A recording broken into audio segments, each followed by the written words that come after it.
آپ دیکھ رہے ہیں دکھتی راگ نیوز، سچ کی عادت پریورتن کی چاہت، سچ آپ تک۔ بین الاقوامی سطح پر آج سب سے بڑی خبر یہ ہے کہ یونائٹڈ عرب ایمریٹس یعنی متحدہ عرب امارات نے اسرائیل کو تسلیم کر لیا ہے اور اس کے ساتھ اور کئی معاہدات بھی کیے ہیں۔ اس کا جو سب سے بڑا سبب یہ بتایا جا رہا ہے کہ اسرائیل اور عرب دنیا کے درمیان اگر بہتر تعلقات قائم ہو جائیں تو اسرائیل کے زیر انتظام علاقوں میں جو فلسطینیوں کے اوپر مظالم ہو رہے ہیں ان میں کمی آئے گی، اور نہ صرف کمی آئے گی بلکہ فلسطینیوں کو ان کے حقوق بھی مل سکیں گے۔ اس معاہدے سے پہلے اسرائیل اس بات پر آمادہ ہو گیا ہے کہ وہ جن علاقوں کو اس کا توسیعی منصوبہ تھا کہ جس کو اسرائیل کی سرحدیں بڑھا کر کے جیسے گولان ہائٹس کے اوپر اور دوسرے علاقوں میں غزہ کے ان سب میں جب وہ چاہ رہا تھا کہ آگے بڑھ کر ان سب کو اپنے اسرائیل کی ملکیت میں شامل کر لیا جائے، حدود میں شامل کر لیا جائے، وہ اس سے پیچھے ہٹ رہا ہے۔ بہرحال یہ اسرائیل کا ایک اچھا قدم ہے، اور اگر اس شرط کے اوپر کہ عرب دنیا اس سے تعلقات قائم کر لے اور اس کے عوض میں وہ فلسطینیوں کے اوپر جو وہاں پر مظالم توڑ رہا ہے ان میں کمی آئے گی یا وہ ختم ہو جائیں گے بتدریج جیسا کہ اس کا وعدہ ہے، تو میرے خیال میں اس میں کوئی حرج نہیں ہے۔ اب یہ بھی پتہ چلا ہے کہ شہزادہ محمد بن سلمان سعودی عرب یہ اگلا قدم ان کی طرف سے اٹھے گا، وہ بھی اسرائیل سے ایسا ہی معاہدہ کریں گے۔ اب آئیے ذرا جان لیتے ہیں کہ ان معاہدوں کی تفصیلات کیا ہیں۔ اس میں جو بتایا گیا ہے کہ اس معاہدے کو عمل میں لانے کے بعد جو سب سے بڑی بات ہوگی تو اسرائیل اور متحدہ عرب امارات کے تمام جو جزائر ہیں ان میں اسرائیل اور ان سب کے درمیان تجارت کا راستہ کھل جائے گا۔ دوسری بات، سفر کی سہولات بحال ہو جائیں گی، یعنی متحدہ عرب امارات کے لوگ اسرائیل جا سکیں گے، یروشلم جا سکیں گے، قبلہ اول میں جا کر کے عبادات کر سکیں گے، اور اسرائیل کے لوگ عرب کے جو بہت بڑے بڑے شہر ہیں جیسے دبئی ہے، ابو دھابی ہے، قطر ہے اور دوسرے علاقے، ان سب میں آ کر کے جو اپنی سیاحت کے لیے مشہور ہیں وہاں پر وہ بغیر کسی پرابلم کے آ جا سکیں گے۔ تیسری بات یہ ہے کہ اس سے سیاحت کو بہت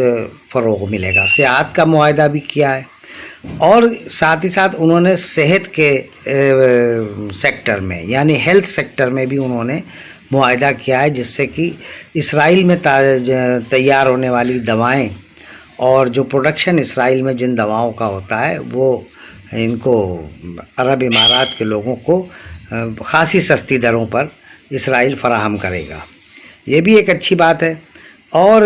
اس کے ساتھ ہی ساتھ ثقافت جو ہے، ظاہر سی بات ہے عربوں کی اور اسرائیلیوں کی ثقافت میں بہت اشتراک ہے، بہت مشترکہ ثقافتیں ہیں دونوں کی۔ ان میں دونوں کے درمیان تبادلے ہوں گے اور وفود آئیں گے اور جائیں گے، اور ساتھ ہی ساتھ ماحولیات کا جو معاملہ ہے، جس میں خاص طور پر وہ عرب کے خطے میں اتنی جنگیں ہوتی رہتی ہیں، اتنے دھماکے ہوتے رہتے ہیں، جس سے وہاں کے ماحولیات پر بہت منفی اثر پڑ رہا ہے، تو اس کو بھی کنٹرول کرنے میں یہ دونوں دوست اپنا ایک دوسرے کے ساتھ تعاون پیش کریں گے۔ یہ بھی ایک اچھی بات ہے۔ لیکن اب جو آیا ہے معاملہ وہ ایک بہت بڑا معاملہ ہے کہ انہوں نے دفاعی معاہدے بھی کیے ہیں، یعنی متحدہ عرب امارات اور اسرائیل ایک دوسرے کے تحفظ کا پورا یقین دلائیں گے۔ ایک دوسرے کے اوپر اگر کوئی دشمن ممالک حملہ کریں گے تو ان کا یہ مل کر مقابلہ کریں گے۔ اصل میں دراصل ان کو سب سے زیادہ خطرہ 3 ملکوں سے ہے۔ اسرائیل اس وقت 3 ملکوں سے بہت زیادہ خائف ہے۔ نمبر 1 ایران، نمبر 2 پاکستان، اور نمبر 3 ترکی سے۔ تو ظاہر سی بات ہے کہ یہ تینوں ممالک کے خلاف یہ معاہدہ ہے، لیکن یہ معاہدہ بظاہر یہ جتنی بھی شقیں ہوئی ہیں یہ اچھی ہیں۔ اگر اس کے عوض ہمارے فلسطینیوں کے اوپر جو 70-80 سال سے مظالم ہو رہے ہیں، اگر ان کا خاتمہ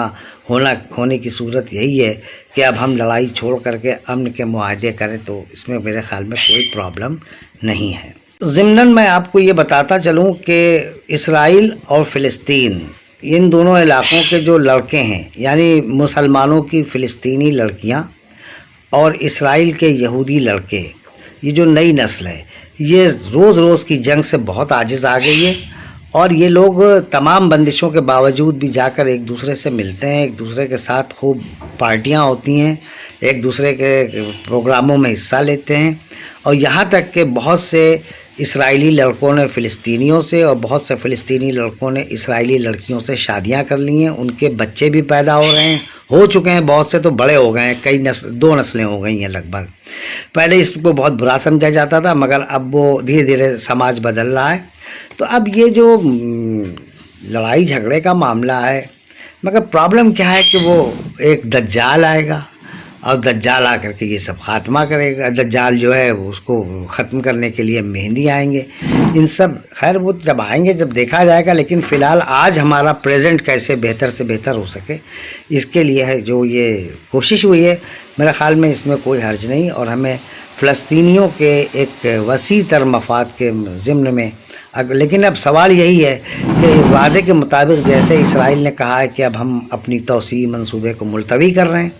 اب وہ دیواروں کے درمیان جو قید ہیں جو فلسطینی، ان دیواروں کو گرایا جائے، ان کے لیے تمام آسانیاں مہیا کرائی جائیں، وہاں پہ جو بے وجہ طور پر جو اسرائیل کے جو فوجی آ کر کے دن رات بدتمیزیاں کرتے ہیں، گولیاں چلاتے ہیں، فلسطینیوں کو شہید کرتے ہیں، ان کا خاتمہ ہو،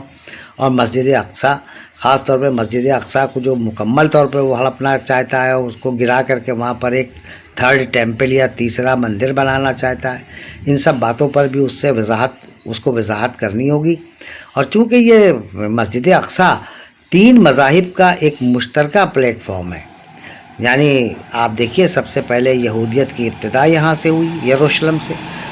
اور مسلمان تو وہاں پر اپنا اس لیے بھی عقیدت رکھتے ہیں کہ کیونکہ ان کو بھی حضرت موسیٰ کے اوپر اپنا پورا کامل یقین ہے کہ وہ بھی ہمارے نبی تھے، ہمارے لیے پہلا قبلہ وہی تھا، تمام مسلمان اس کی مسجد اقصیٰ کی طرف کر کے نماز پڑھتے تھے۔ پھر اس کے بعد عیسائیت ہے، عیسائیت یہودیت کے بعد آئی، لیکن یہودیت کے بعد جو عیسائیت آئی وہ بھی بیت الحم میں حضرت عیسیٰ کی پیدائش ہوئی، تو ہمارے جتنے مسیحی بھائی ہیں، کرسچن کمیونٹی ہے، وہ بھی اس کے ساتھ وابستہ ہے، لہذا یہ تینوں مذاہب کا ایک مشترکہ ایک پلیٹ فارم ہے، اس کو بجائے تنازع کی جگہ کے بجائے اس کو سبھی کے لیے قابل احترام اور قابل عبادت سمجھنا چاہیے، اور اس میں کم سے کم فوجیوں کو اور کم سے کم مداخلتوں کے ساتھ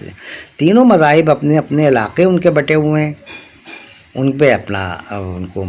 اپنی مذہبی رسومات اور خاص طور پر نماز پڑھنے کی، اور جس طرح سے عیسائی لوگ اپنے گرجے میں عبادت کرتے ہیں، جس طرح سے فلسطینی مسجد اقصیٰ میں جاتے ہیں، اسی طرح سے اسرائیل بھی جو دیوار گریہ تک جاتے ہیں، اس میں جو تمام رکاوٹیں ان کو دور کر کے ایک بیٹر انڈرسٹینڈنگ کے طور پر اگر کیا جائے تو ہو سکتا ہے یہ سمجھوتا مشرق وسطیٰ میں ایک نئے دور کا ایک نقطۂ آغاز بن سکے۔